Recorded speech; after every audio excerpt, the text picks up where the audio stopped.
Hi all. Right, back to the second Japanese card operation of this, and we've decided to cut that video there.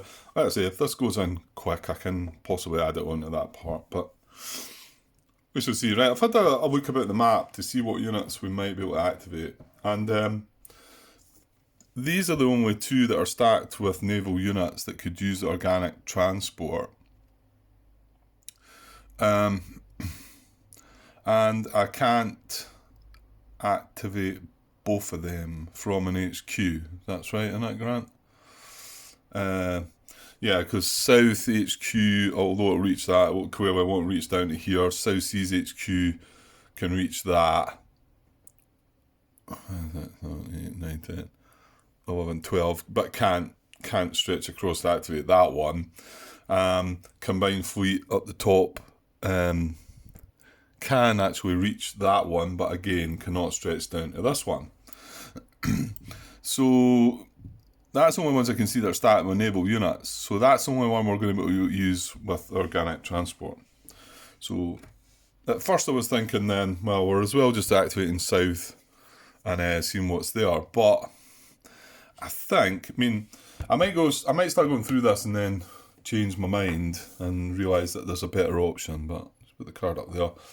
I think we can get away with using combined fleet. And obviously the fact it's got a efficiency rating of 3. Yes, I did need to look down there at my piece of paper. The fact it's got an efficiency rating of 3, that gives us 6 activations, rather than if we use south. Excuse me. If we use south, then obviously we'd only get 4. So, yeah. So let's just look through the procedure and because what happens here?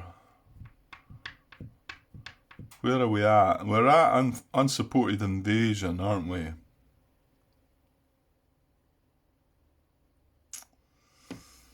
Right,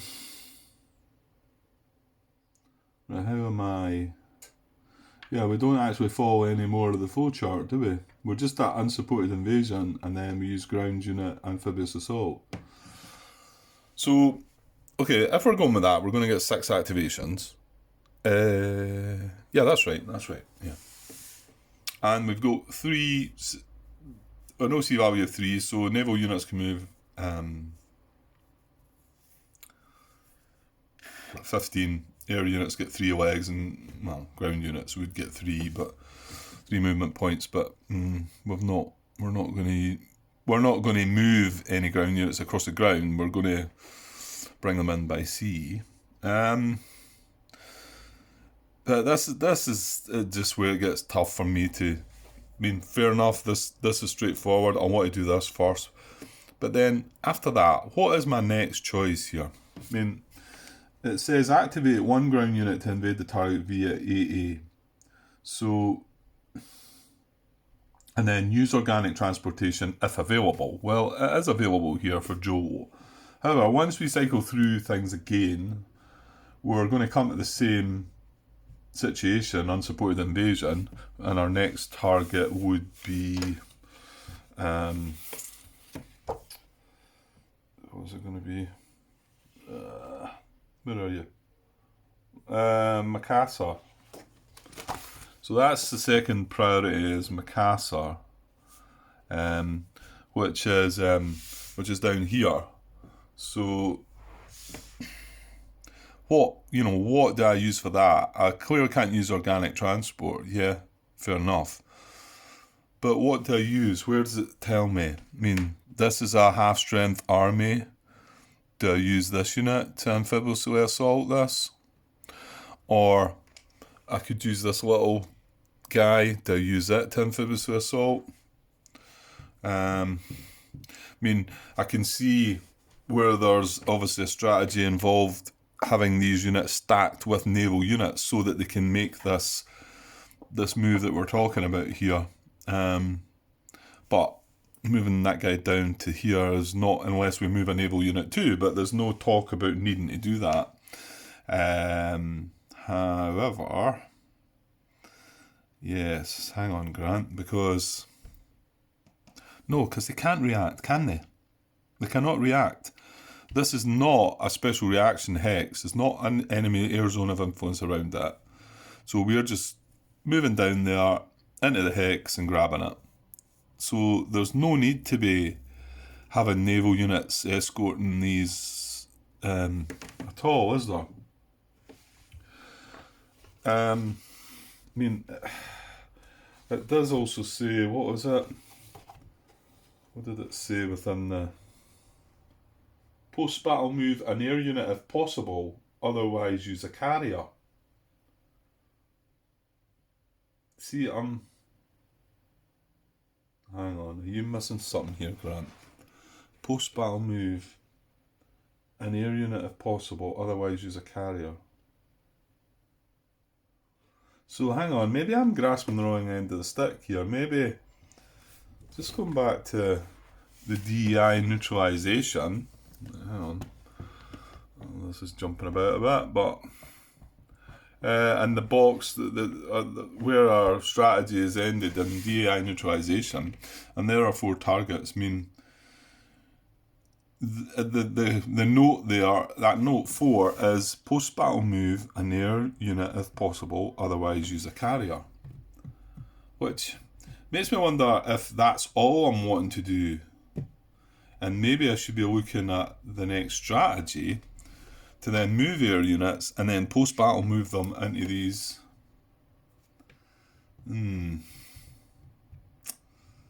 Yeah, I think I'm going to have to find out a bit more about this, I think. Right, hang on.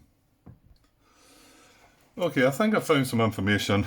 BGGA is always your friend when looking for questions. It's well worth trying to find something there. Mark Herman's generally really good at answering questions himself, and then I think the other guy that's there, is it Francisco Colmenares? I don't know if it was it him that had some involvement in designing the yeah, his name's on the design of this card-driven solitaire system, so for Erasmus, so he obviously knows his stuff as well. So yeah, they're quite regular answers of the questions, which is always great, I think. One thing I always felt, man, I don't want to start having digs as such, but going back to Fields of Fire, which I think is a brilliant solitaire game. Love it. Rulebook's a mess. They're supposed to be in the process of trying to redo it, which might take some time. But I think also that if you ask a question on there, and I mean, I know the designer's probably got other things in his life going on, and you know, maybe more important things in life, but you know, he created this game. It's a brilliant game. I love it, but he's rarely ever, well, anytime I was posting questions or looking for answers, it was quite rare to have him answer them. There was one of the guys that done the play testing, I think. Was he involved in the development? He used to answer a lot of questions, but I think he changed over as well. Not sure where. Well, I think you know where I'm going here. It's just nice for the designer. I mean, what you want is you want to ask a question, and the designer answers it. Then you're like, right, that's spot on. That's how it is. You know, that's what his intention was. That's what the rule is. Whatever. But with Fields of Fire, you were generally getting other people answering it, and you could never be quite sure how correct it was. Anyway, okay, let's no keep going on there, Grant. So the question was headed Erasmus version 2 and neutralization question. And the guy was asking about, right, he's found his targets, Joe and Macassar are the first 2. And he's wondering about, it talks about the post-battle move to get an air or carrier unit. But he also points out that the units in Davio, which I kind of never noticed at first, that's Davio they're actually exerting their zone of influence into Joe there. So I think this is what his question is, rather than read out all the question. yeah, well, maybe I need to do. Yeah, sorry, I got an ad interruption there, so. Um, yeah, so, well, his question boils down to my question is, does Erasmus want me to invade Joe and then post-battle move an air or naval air unit to it, or does it want me to go to the next objective and invade Makassar? I ask the question because, in my example, isn't Joe already neutralised by the zone of influence from Davio? So, I mean, the question he's asking isn't maybe exactly what I'm wondering about, but it does help me. It was Mark Herman that answers the question, and that suddenly makes me realise what's wanted here. It says, he says, if you re-examine the DEI neutralisation objectives of Joel and Makassar, each of them has a Note 4 notation. Note 4 states, post-battle move an air unit, if not a carrier. Okay, so I get that bit, and I'm confused about, I want to do an amphibious assault here, which is a ground unit, nothing to do with an air unit. Admittedly, this is a carrier with this guy, so in actual fact, this would be a good one to move, because we would not only capture Joel, we would then not need, well, post-battle move the carrier, but just post-battle move it and just leave it where it is. So that would satisfy both things there. And in actual fact, I think this is what Mark Herman's saying. This is what you want to do. You not only want to capture these with the ground units amphibiously, you then also want to either put a carrier or an air unit in there. And well, I'll just read on his answer because that explains it. So it says, Note 4 is telling you that after you invade and capture the indicated hexes, you are to get an air unit onto that location. If you were to place an air unit onto the 4 DEI neutralisation objectives, the Japanese would have an AZOI over all of the DEI ports, which locks them out as locations for turn 3 Allied reinforcements being directed to those ports. So there you go. That's telling you what the plan is. That's why these are the 4 targets, and not only that, that's why you want an air zone of influence on them, because then it shuts out any reinforcements that the Allies could place on turn 3. And he finishes with, the term neutralisation is referencing neutralising the ports and is not a reference to the rule where air zone of influence neutralise each other and such. Does that answer your question? And the guy says yes, it does. Francisco Colmenares chimes in with, in hindsight, perhaps DEI isolation might have been a better term, and then Mark says, you might have mentioned this sooner, and he says, what can I say? Some of my best ideas come up after we print the game. But there you go. So glad I went and had a look at that. And it makes me realise what we're trying to achieve there. And I suppose, yeah, these are the things that maybe, I mean, do I need to know that? Shouldn't I just be able to sort of say, well, that's what's wanting me to do, so do it? I think it's nice to be able to know it, but could it be that if you knew the game, you would know what they were doing? I don't know. Whatever they are.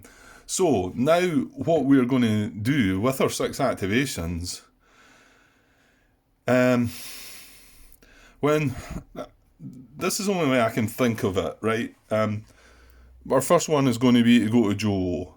Now, when we activate a unit to go to Joe and take it on the ground, take the port with the amphibious unit, I then also need to have an air unit or a carrier unit to, at the end, post-battle movement, to then move into Joe 2. And then we need to look at Makassar and do the same. Now, Joe looks straightforward because, like I've just said to you, we just move these 2 units into there. Post-battle moves covered as well, not a problem. Makassar, however, is going to be our next priority. And and like we say, we've not got another situation with 2 of these together that can work. Yeah, because we just don't have the... Hang on, though, do we? No, because our problem is, it's the HQ we're activating. I was looking down at this guy again, but because we can only activate one HQ, whichever one we choose has got to be able to reach both of these, and that's impossible. Yeah, so forget about that idea, Grant. So, but let's just pick this unit here, right? So let's just say I use this unit and I amphibiously assault no, it's not Banjamasan, Makasa down here. So he can just come down here. This costs us an ASP to do that. My thinking of the strategy and logic here is that we not only need to do that, we need to activate either an air unit or a carrier unit. And here's the thing, I bet I'm going to find I'm going to find a carrier in there, because we know it exerts zone of influence on, there's a carrier there, the Rujo. So, in actual fact here, we'd be just as well activating both of them and moving it down to Macassar, and then post-battle move, the carrier just stays where he is. I mean, we could do it differently. We could activate them both. We could amphibiously assault with that. We could activate that, leave it there, and then post-battle move it down. But, I don't know. It seems more logical just activating them both together and bringing them down. That way, it's escorting the unit down. I mean, we know there can not be any reaction. I don't know. So it's not actually necessary to do it that way. So, yeah, that looks like a plan, but I mean, it doesn't have to be this unit. It could be this smaller unit, and I guess this is where I'm not sure, because I could bring this is certainly probably could 1, 2, 3, 4, 5, 6, 7, 9, 10, 11, 12. Yeah, so it could amphibiously assault down here into Macassar as well. So, and then we would need either a carrier or an air unit activated to come down and land in Macassar as well. Yeah, and this is going to be the toughest part throughout the game here, is for me to decide what is the best option, because it kind of just leaves it to you. Even the difference between this is a stronger ground unit than this, should it, well, I'll tell you what, here's a thought. Wouldn't it be better, like I've just already said, to use that unit, have the carrier both ending in there, and although it'll cost an ASP to go down here with this unit this time, because he's not starting in the same hex as the naval unit to bring him down, so he can't use organic transport, he's then going to be in the hex next turn, or next card play, to be able to use the carrier he's with to do organic transport. Yeah, there you go. That sounds good. Right, so... Okay, right. I think I know that's my understanding of what we need to achieve. I think. So I'm going to activate the combined fleet. We've decided that we've got 6 activations. Joe is our primary target. This is what I'm going to do. I'm going to activate both of these, and I know I should do all my activations at first. I mean, the way Erasmus and the flow charts are set out, you would actually, although this isn't it doesn't sort of guide you through that, does it? Just, where are we? Task force composition. Yeah, because it doesn't go into involve this other part, does it? It doesn't involve this part of the flow chart. I don't believe. This area here, which is are there enough activations to fill? See, but that's battle support criteria, so it's not like we're not doing a battle, so it's just unsupported invasion, and it's just like ground unit AA, and then note 5 down the bottom there, which says, well, 4's not as relevant. Activate 1 ground unit to invade the target via AA. But on top of that, we've also got note 4 for all our targets that say post-battle move either a carrier or an air unit into the hex once you're done. So, I mean, yeah, and post-battle move, as far as I'm aware, my understanding is you can post-battle move a unit to the same hex that it's in. Yeah. Okay, so I think I'll just move them. I don't see the problem with this. So I'll just move them. So that's 2 activations. So that's taking us down to 4. On the dice, right? I've reduced the dice to 4. And then we're activating this from Combined Fleet. Sorry, I should have. Combined Fleet's in supply. These units don't have any issues with supply.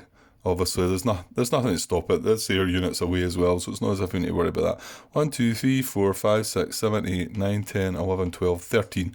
So it's bang on the range. So activates the 2 units.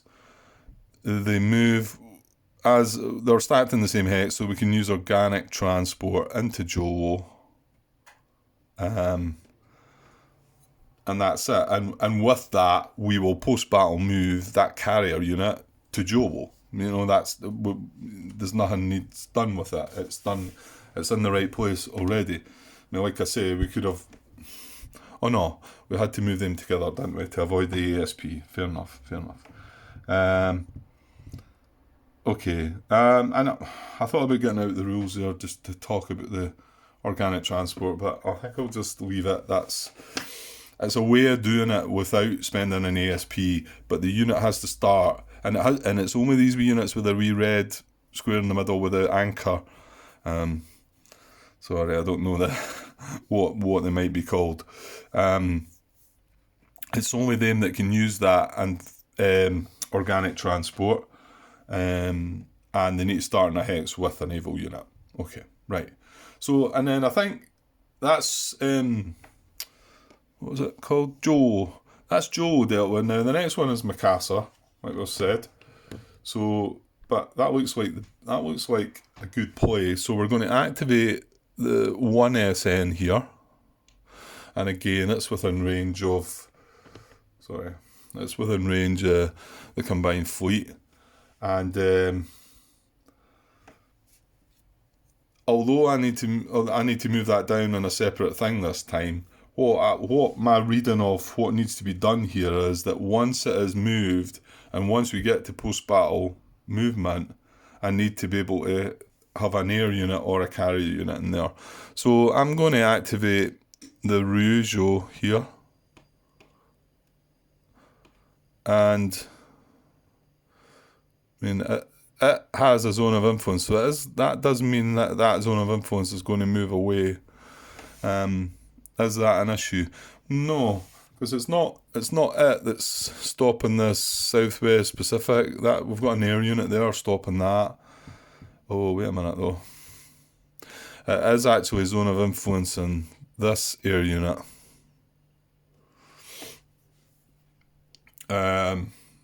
So it would allow that unit to then be able to trace supply that air unit. Not that it can do anything at the moment, and it can't do anything in reaction because we're not creating battle hexes here. It would, however, release it so that, and I think, am I not right in saying that come attrition time, would that eliminate that unit? Now, I don't know if any of this comes into the Erasmus or not, and it's thinking, if it should be thinking as deep into that. I mean, it's not really that deep. It's, to be honest, it's quite a good thing to have a zone of influence over a unit and stop it from tracing supply. Hang on. Okay, I just thought I'd go and have a look at attrition there, because we've not got to that stage. Yeah, that only happens at the end of the turn, I think, at some point. It says, during the attrition segment, perform the following steps in order for both sides, air and ground units simultaneously. HQs and naval units are not affected by attrition. And then it says, eliminate all reduced or single-step air or ground units that are unsupplied, are not in a hex affected by an emergency supply route. I went and had a look at that. That's regarding the Hump and Tokyo Express cards. So these are kind of special occasions. And are out of range of any friendly supplied or unsupplied HQ. And then for this check, enemy units opposing zone of influence and unplayable hex size do not block the path between the HQ and the unit. Okay, that tends to make me feel that this guy wouldn't attrition then, because he isn't within range of Southwest Pacific there. However, is Southwest Pacific going to be there come that attrition step? Because it's all isolated too, isn't it? I suppose I would need to know, look at the sequence of play then, to find out what order things happen in. Well, it's offensive phase.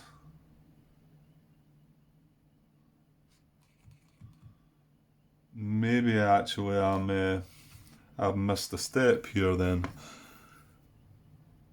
Because should they still be here? Ah, yeah, no, it's got to be a ground unit that moves into it before it's removed, isn't it?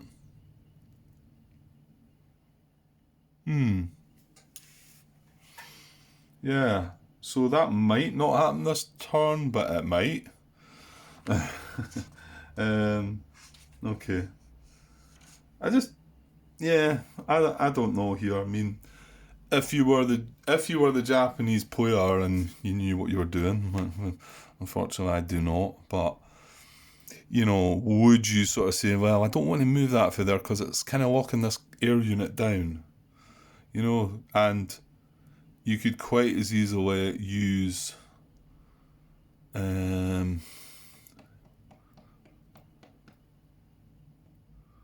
yeah, maybe. That's not a carrier though, is it? No, it's not a carrier. So it needs to be a carrier or an air unit I would bring down for this. But I think a carrier would be better because it then creates the possibility of next or a future card phase where you'd have one of these units stacked with a naval unit and then able to do amphibious assaults without ASPs with the organic transportation. Okay, you know what? We might be making a mistake with this. A strategic mistake. I don't think there's anything that tells you within the solitaire sort of system to stop any of that or to pay attention to that and not let that happen.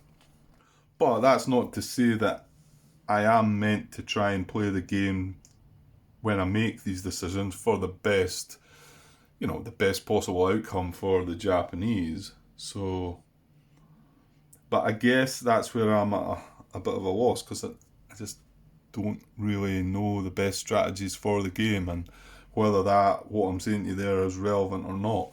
Because, the other thing is it's possible that this air unit could come down there. And then that means it's moving away from the Southwest Pacific.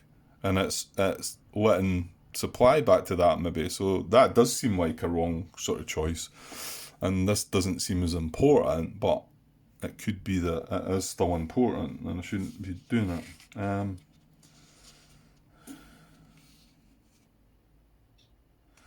Yeah, it does give you some, task force composition. It does, on page 5 of the CDSS, it does give you, however, before building a task force or forces for an offensive, an HQ must be selected. Choosing an HQ is usually obvious, sometimes it is even forced, depending on the card. But if it isn't, consider the size of the upcoming offensive. Well, I have considered that. I've looked at what the best HQ could be to do what we're trying to do and with all our targets within that strategy. And I think that is the right HQ. It says choose your HQ wisely and don't be afraid to step back and choose another one if it turns out that not enough units are available or are not close enough to get the targets. And that's what I said. We're doing this just now, but I could rewind it all and pick another HQ or pick different units even. But yeah, it doesn't. Yeah. It talks back there about page 4. It says random. Hang on. 2-card combinations. No, it's not that. Page 4, AZUI networks. Let me read this myself. Yeah, in actual fact, this is probably the bit that is telling you something. So, no, it's quite a big chunky section here, but I think I'll just read it, just to, again, try and sink it into my head. So AZOI networks. An AZOI network is a series of air or carrier units placed strategically across the map that establishes an unbroken line of friendly AZOI hexes or maintains an HQ's access to its ultimate supply source. Remember, all the air or carrier units must be in supply to project an AZOI. The number of unit positions on the map and placement situations make this nearly impossible to articulate effectively using a chart. Okay, makes sense, yeah. However, with practice, it is very easy to see an AZOI network on the board through visual inspection. When the CDSS asks you to place air or carrier units, and then in brackets it's got i.e. PBM or the reinforcements and replacements phase, so it's talking about post-battle. This is kind of what we're doing. So it says, always ask yourself, does a particular location offer the ability to create or maintain an AZOI network versus just meeting the minimum standard of the chart? A good way to determine the best choice is to see if you are able to penetrate Erasmus's AZOI network into HQ lines of communication without entering or exiting an AZOI. If you can, then consider legal alternatives that would prevent this. These considerations are always a great way to train yourself to see these situations quicker when playing against a human opponent. Well, yeah. Again, this could be something else, something more for when I've got a better grasp of the game, and just the next part goes on about random choices. In many cases during play, the charts will instruct you to choose the nearest hex or port. Usually the choice is obvious, but occasionally there will be multiple hexes, and if you feel the need, you could just roll a dice, I suppose. Another option is to ask yourself what you would do. Favour placements for Erasmus that maintain AZOI networks, that protect HQs and the lines of communications to ultimate supply sources, that protect units from going out of supply, and avoid placements that are in range of enemy air or carriers to minimise the chance of surprise enemy air raid. It's very likely that this considered choice, given the board state, will be better for Erasmus and make for a more interesting game experience. I knew we were going to get into all this. I knew it wasn't just a case of looking at the charts and maybe sort of saying, right, what are you going to pick? I knew there was going to be far more to it, and I guess this is what has been sort of scaring me a bit. So I'm just going to keep making decisions that I think the decision here is, I like the idea of having that carrier and that unit in the same hex, so that next card play they could then maybe, because do we have enough? Is Banja missing the next one? No, I think it's Talok Batong, isn't it? And that's one that could create a special reaction though. So however, if we do something with Talok Batong, then next turn, if we've got that the naval, the carrot Ryujo in here and the V46 guy in there, we could easily just move on from there to there to take Banjamasin next turn without an ASP again. So I'm going to go with that. Right, so we're going to activate the two, and again I'm just going to move them. So that's us got only 2 activations left now. And this was the second priority, and I'm moving the ground unit amphibiously, but I'll just put down the carrier as well, just have it underneath. So, and then it was enough 15 movement to get down to there for both of them basically, and all good. And with that one, well, maybe I'll not adjust it just now, the amphibious shipping points, until we're finished, just in case we're going to use another one, but that does cost us 1 amphibious shipping point. Right, so, but we do need to go back to the chart now, because Talok Batong was, a slightly different situation, wasn't it? Because it was going to create a special reaction, I think. Right, hang on. Okay, and I just realised actually after the fact, once I had finished with Joe, should I not have cycled back to the beginning to look for Mikasa? I know it does it down here, doesn't it? When you get to M, and M is this the last objective, and then you go to no and create a new force. But as far as I'm aware, we don't come into this section of the chart. I mean, it just leaves you with unsupported invasion down there. An unsupported invasion, yeah, I mean, activate one ground unit.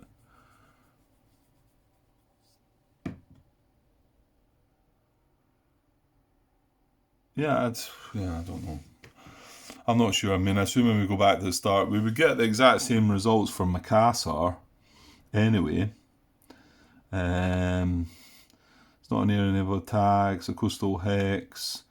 We can't capture it with overland advance. It's unoccupied.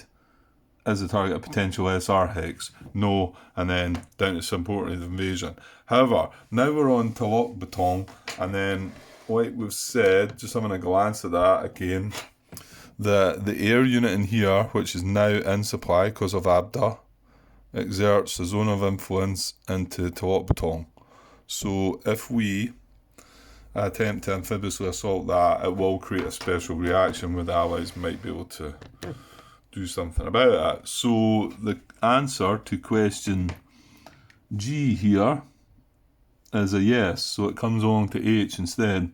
And then H is, can enemy air or carrier units react to this target?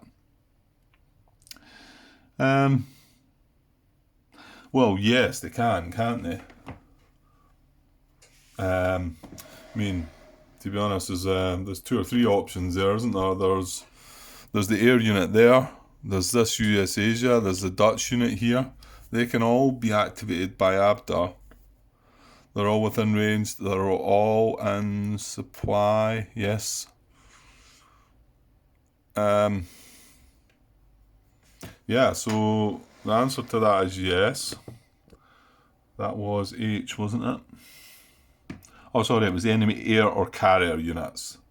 So, yeah, the Dutch cruiser and the destroyer are not relevant there because they are not carriers. However, the air unit, yes, can react. And where it's sitting, its normal range is 2, so it actually can attack into Lock Baton from where it's sitting. However, it could only attack in there if that becomes a battle hex, and that's what the special reaction's all about, I think. Okay, so, but there are units that can react. Well, there's 1 unit. So now we come down to invasion with Air Naval Support. So slightly different this time. And we'll need to find the one here. Invasion with Air Naval Support. It's in the middle there. So our force, and this one does follow up the track this time. So it does go into this procedure here. So anyway, jumping back, invasion with Air Naval Support is we want air units, naval units, ground unit AAs, and carriers. So that's what we want. Now we only have 2 more activations for this. So this is where there could be an issue. However, it does ask you that question, doesn't it? So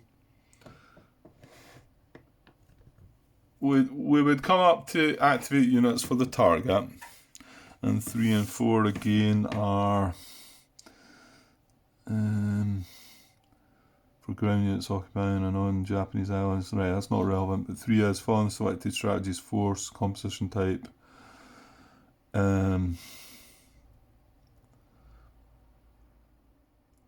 Right, I'm unsure what we're trying to do here. what do we want to do? Well, we can't. Well, actually, we can. Yeah, I'm unsure what I'm needing to do. I know I still want to get an amphibious assault unit into Lockbaton, but how do I need to do this? This is a ground attack with Air Naval Support.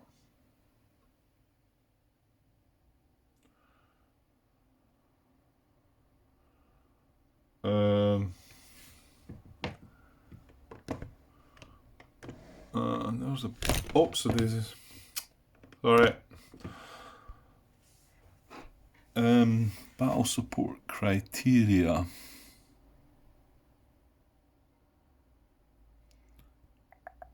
Where does that get asked about? Yeah, that comes into an I. Yeah, once you've activated units for the target, you drop down to I, which asks, are there enough activations to fulfill the battle support criteria? And the battle support criteria for an invasion with Air Naval Support must be this bottom one. So it says at least one air and naval unit or one carrier. So, to be honest, to achieve that, we need a carrier then, because we've only got 2 activations, so we need to activate a carrier and an amphibious assault and ground unit.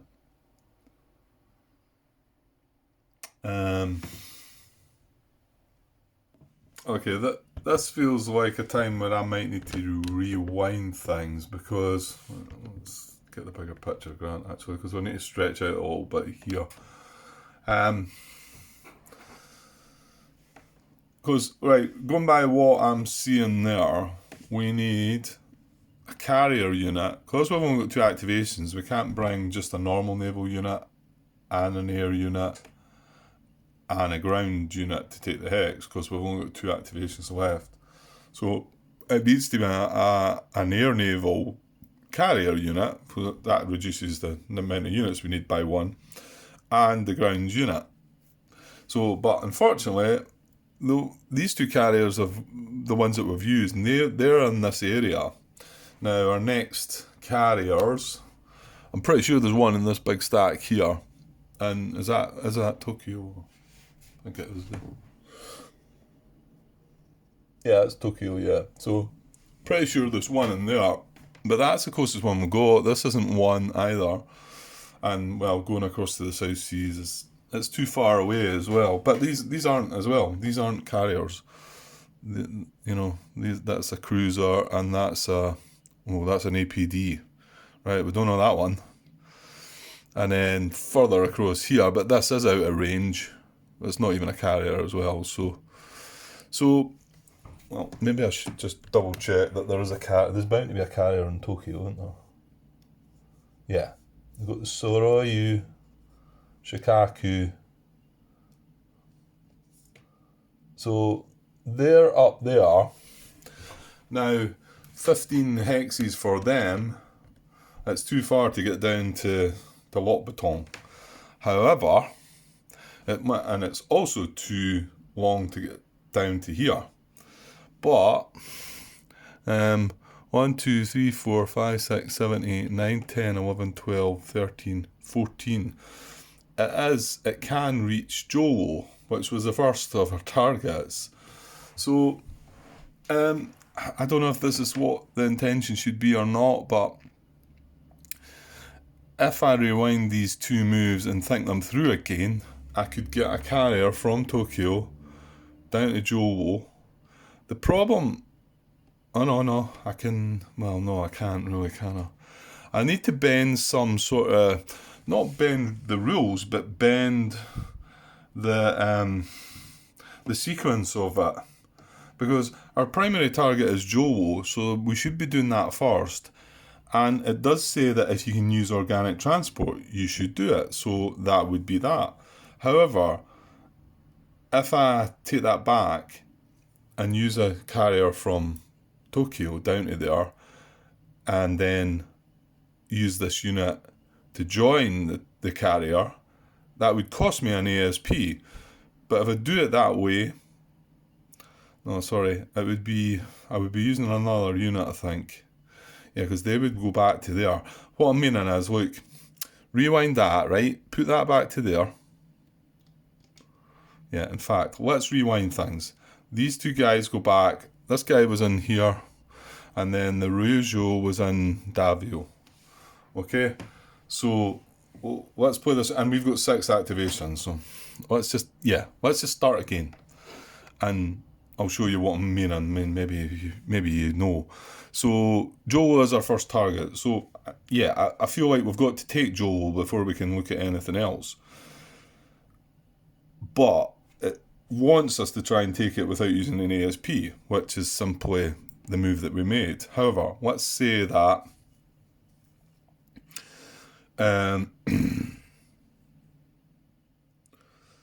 let's say that we don't do it that way.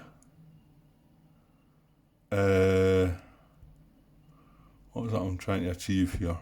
Yeah. And we activate the Shikaku in Tokyo. Remember, it's a combined fleet HQ that we're using.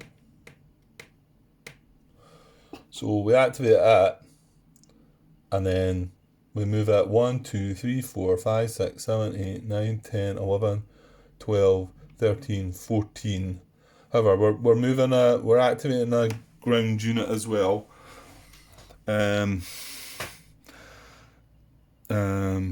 Yeah, we're activating this ground unit as well, and then it was coming down to amphibious assault and Joel. However, that cost us 2 activations. All that was legal. However, that's costing us the ASP. So if we'd done it that way, we wouldn't have spent an ASP. However, our next target is going to be Makassar, right? And we're just going to activate these 2 this time and sort of do it in a roundabout kind of way. So whereas before, the unit that ended up down in Makassar cost us an ASP and this one didn't, we've just reversed things, if you know what I mean. And the reason for doing it that way is it now leaves us this carrier here to activate. We're down to 1, and then, not 7, 1, and then, well, I'm going to activate another ground unit. I'm not quite sure which one that's going to be. And so, but what I'll just show you obviously is we're going to head for Talotbutong. Now this is going to create this special reaction. So, well, it does say at least 1 air and naval unit or 1 carrier. That's what the criteria is for the battle support here. And that is what I suggest. Now, yeah, hang on. I'll leave that as a 1. We've activated that. Well, let's just go back to the chart. Well, we knew it was going to get like this, and this is this is still the easy part, I think. So we've activated. Well, we've not activated the units. We need to find the ground unit. Right, hang on. Okay, I'm probably going to spend. I was paused there for ages trying to work out what unit I want to use, and I mean this guy was an option, I suppose, but I don't know. He looks like he's round, and then this guy was just out of range. Remember, we've got to get right down to Lot Batong. This guy in Hong Kong though looked like a candidate. So yeah, let's not overthink it, Grant. So we would have activated this guy. And remember, we want the half armies like that, because I think if you use a full army, it costs you more than 1 ASP. I think it's 2 if you've got a full army. So, yeah, I'm pretty sure you want to avoid that. So our last 2 activations have been the Ryujo and this half army in Hong Kong. So, yeah, well, let's just go and look here now that we've activated. And we're on I, That says activate their units. So it drops down to I, and I asks, are there enough activations to fulfill the battle support criteria? And yes, there is, because we need at least one air and naval unit or one carrier. So we do have a carrier. So it is. So it drops us down to Jai. Now Jai asks, has a damage level for the target been achieved? Okay, well, we don't know. Now, hold on. Yeah, there's no damage level noted for Talot Baton. So looking at damage level instructs us that the amount of factors times the damage result that destroys the enemy forces in the target hex. A 1 times result states that you have to have equal or greater factors such that if achieving 1 times the combat table, the enemy force is eliminated. For ground battles, see Overland Advance AA rules. Yeah, okay. But here's a bit down the bottom that we're really wanting to look at. It says, if no value is indicated for a target, use 1 times for ground battles and 0.5 times for air naval battles.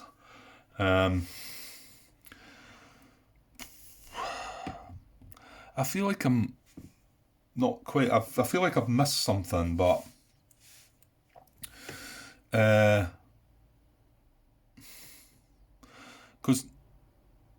Because nothing's been said. We know there's a possibility of a reaction.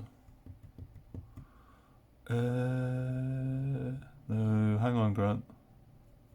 No, it's not that one. Where's the bit that I'm thinking about that tells you...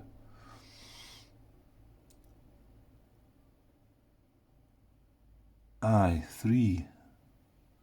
That's it. Where's note 3? It's activate. Activate units. Yes, Grant. I knew I missed something.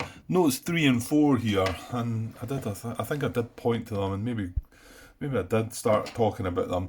4's not relevant to us. It's ground units occupying a non-Japanese island HQ. But 3 is important. 3 says, following the selected strategy's force composition type, activate the minimum number of units within range of the target that can achieve the damage level criteria for the hex. And damage level for criteria for the hex, it's highlighted there, so then we should have looked here to find out our damage level. And because it's a near... No, it's... Well, what is it?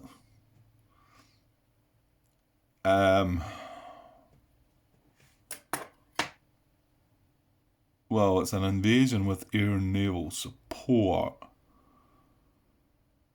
Yeah, that does mean it's going to be an air naval battle then, doesn't it? Which means we need a half times result, I think. And it says, failing that, activate as many as possible. So we are limited to what we've got to activate. This is all we can do, chuck at it really. And then here's what it says, if reaction is possible, take into account enemy reaction forces that can reach the target to calculate the strength required. So we need to know if we've achieved our damage level. That's what Jai is asking. Has a damage level for the target been achieved? So with that in mind, we need to... oh, God knows what we need to do. Right, so we are going to be moving into here. Now, if they have a special reaction, create that as a battle hex. It's a possibility. It might not happen. I think they need 2 dice rolls to go their way.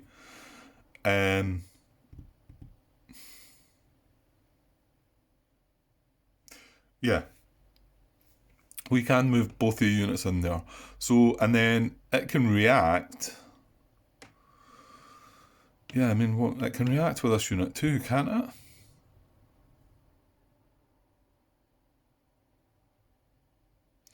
I mean, it can react with the air unit and then these 2 naval units.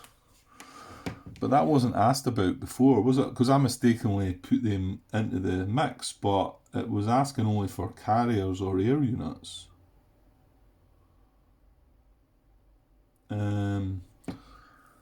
What was it? That was back at H, and it says, can enemy air or carrier units react to this target? And obviously that was yes. Okay. But I believe that these 3 units could react. So then they could all move into the battle hex. Well, their unit doesn't move into the battle hex, but you can attack the battle hex. So,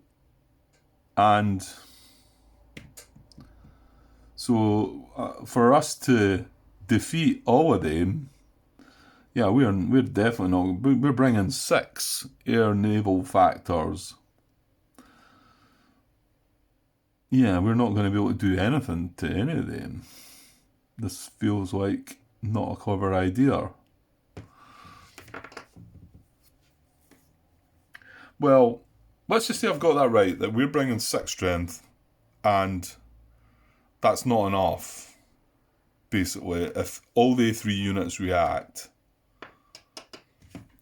I might be away in the wrong place here, to be honest. But let's just look at the flowchart and see where it might take. So that was Jai. Has the damage level for the target been achieved? Well, you've got to say no, because... And it was a half result I was looking for, so I would need double what I've just said.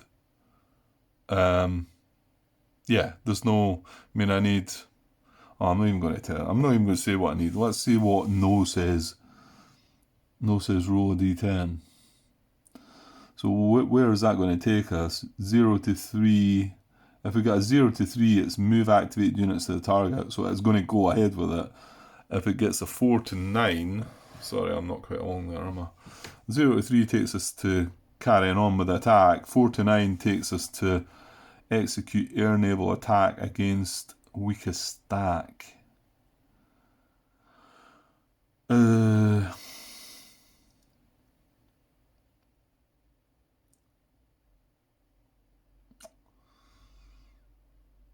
Oh, right, so... Oh, yeah, that's kind of lost me now. That's kind of lost me, I think. That's like saying I should...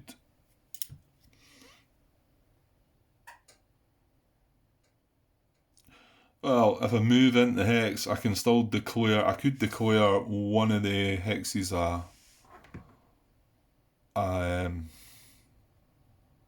battle hex, couldn't I? Yeah, I think I'm in kind of deep here now and not really understanding what I'm doing.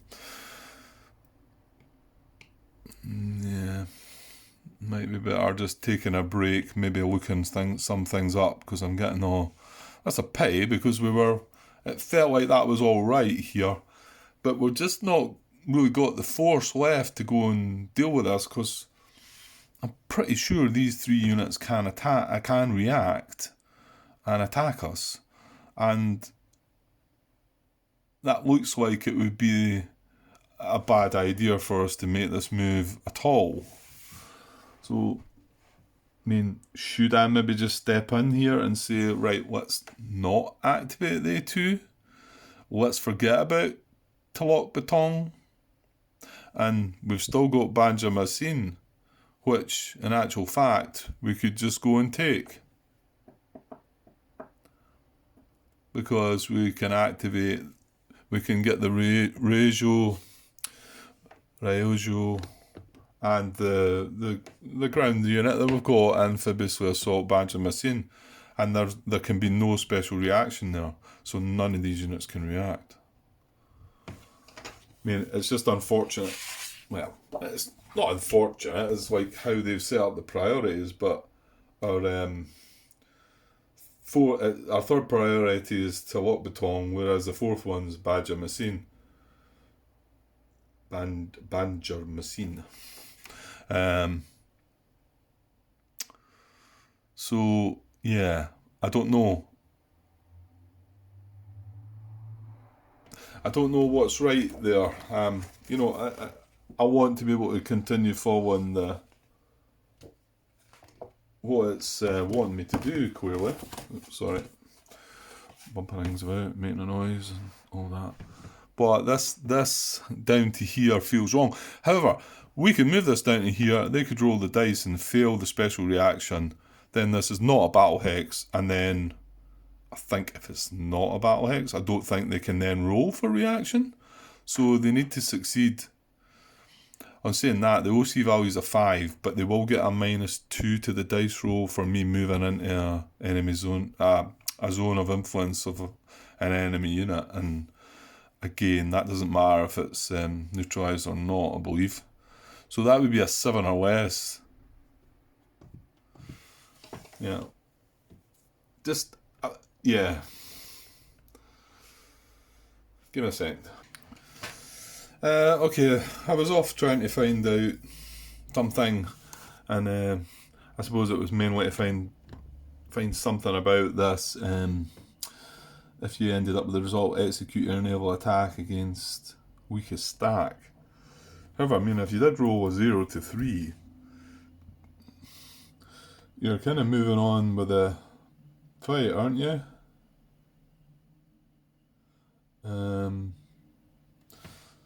Can enemy naval units react to this target? If it does go down to K plus L, K is can enemy naval or ground units react to this target? Well, that would be yes, and then L would be is this an easy offensive? So it's no. So that would be no, and M, right, is this the last objective? So that's kind of, yeah, because because once we move down here, we move the units to the target. So that would be moving that weak force down into the target if we rolled a 0 to 3. If, however, we rolled a 4 to 9, which is maybe more likely, execute Air Naval attack against weakest stack. So I was a bit confused by that too. There's a couple of posts out there about it. Mark Herman answered the question. The guy's question was, what does this mean? Does it mean you just abandon everything there and just attack something that's weak, you know? And he comes back and pretty much says, yeah, he says, but you do need to consider that Erasmus wants to try and do the 2-card combo thing if need be, so putting a unit into a place where we might be able to achieve the attack into Lock Baton next card play maybe it might be something to consider. But with that appears to be left up to yourself about how you go about that. And the thing is, I think we could create a force sufficient enough for Talot Baton if we had some more activations. And I just kind of feel like I want to take this Banjarmasin here, because that would be the third out of the 4 targets for the DEI neutralization, I think it was. And then if we get that result the next time, or whenever we do get it, we've only got 1 target to neutralize left, and we can probably put a bigger force in there to deal with the possibility of the reaction. So I'm kind of swaying towards making my own decision here. Oh, that's a scary thought, Grant. How did you get to that? Well, I think I just think that I just knew that situations like this were going to come up, and I just need to do what I think is a better thing here. Now, of course, it's me that's deciding, whereas some of these good players out there would be maybe making some other choice. So I'm going to say that we cannot have a good attempt at Talot Baton and move on to the next priority on the list.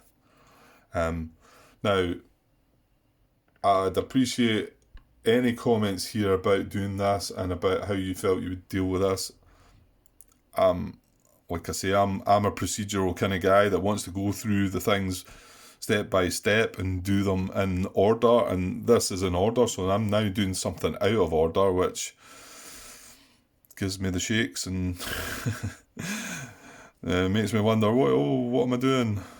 Am I doing the right thing? But let me know what you think I should have done here. So my last 2 activations are still going to be these 2 units. Yeah, because we don't... Hang on, though.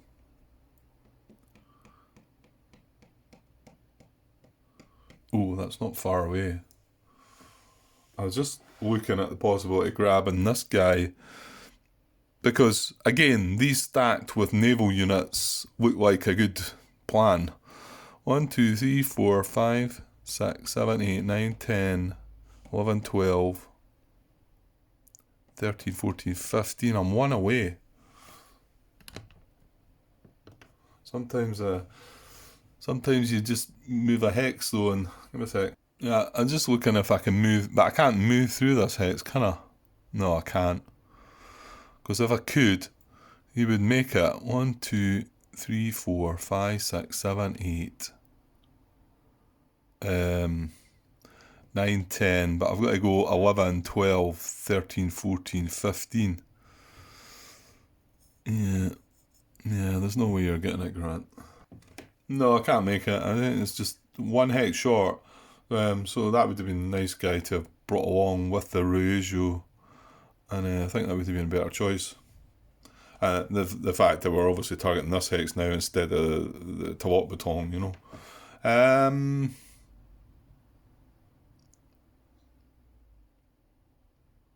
on, another thought then.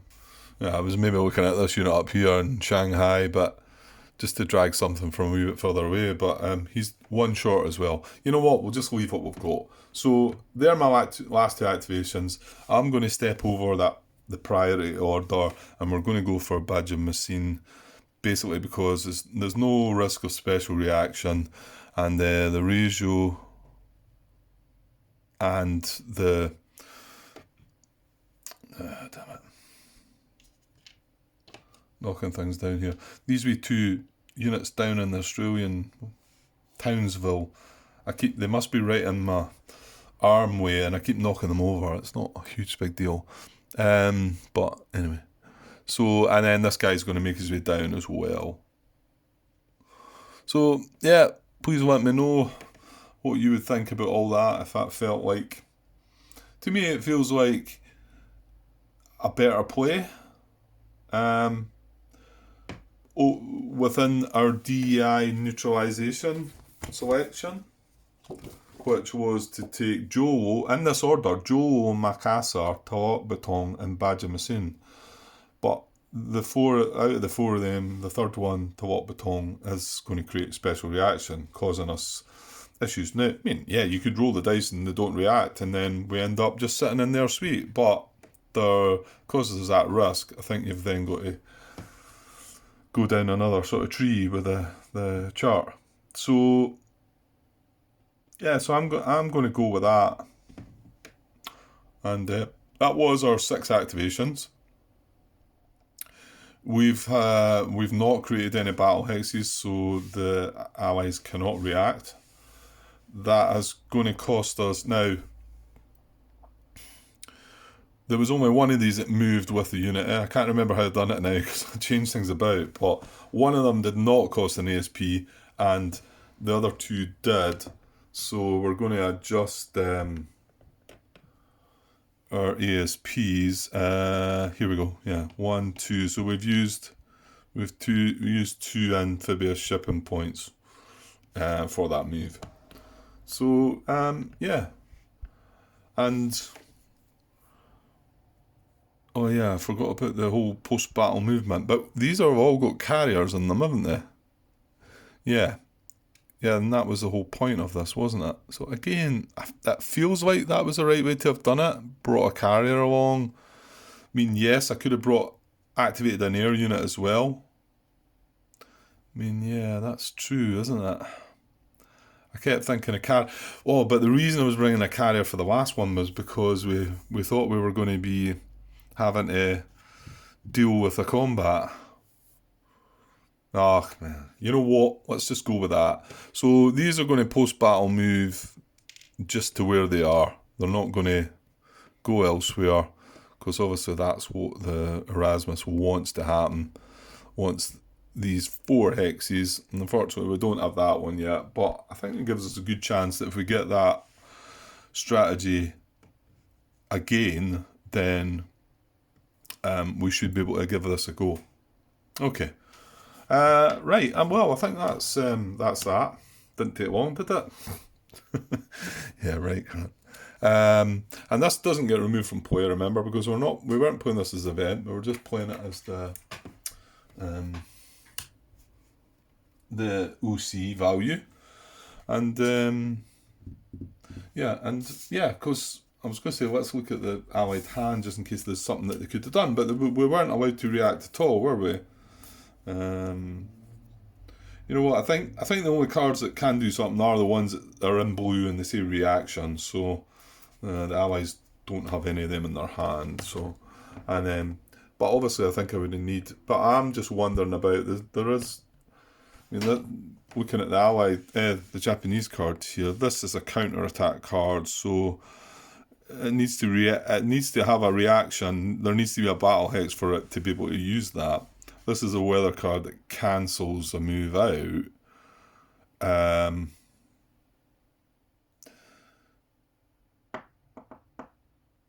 But something has to activate, doesn't it? Yeah, because we were wondering if they could have cancelled out our Arcadia conference card, but they can't. It needs to be a military event activating a unit.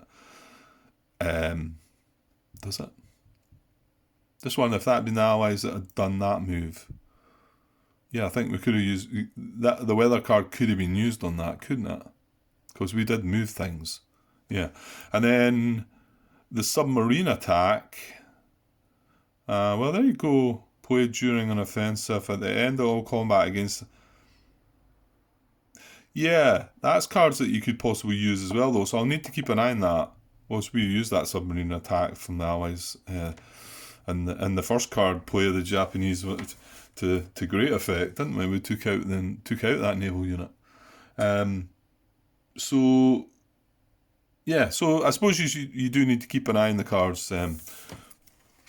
Just in case. But the allies don't have any. There's nothing in their hand that says that they can react. Well, I'll just bring the cards out just now anyway. There's nothing that says, and I think it has to be a card that's in blue and says reaction. That would be the most sense, wouldn't it? I mean, yeah. So, and there's nothing that tells me that I could play any of these cards out of turn, really. I know this is something kind of special, which I'll need to have a read at, because I think it reshuffles things. It says, if Tojo has resigned, then this card must be played as an event. Otherwise, it can only be played as an OC. Alright, okay.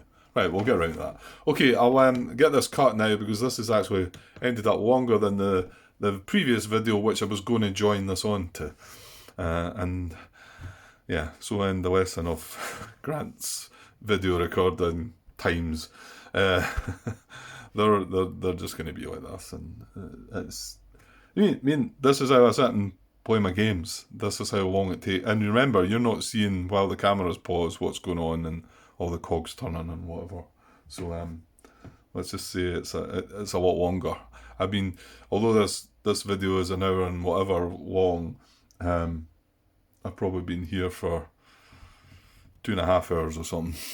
Okay, right, I'll get this cut for now, and we will get back with the next Allied offensive card shortly. Okay, cheers guys.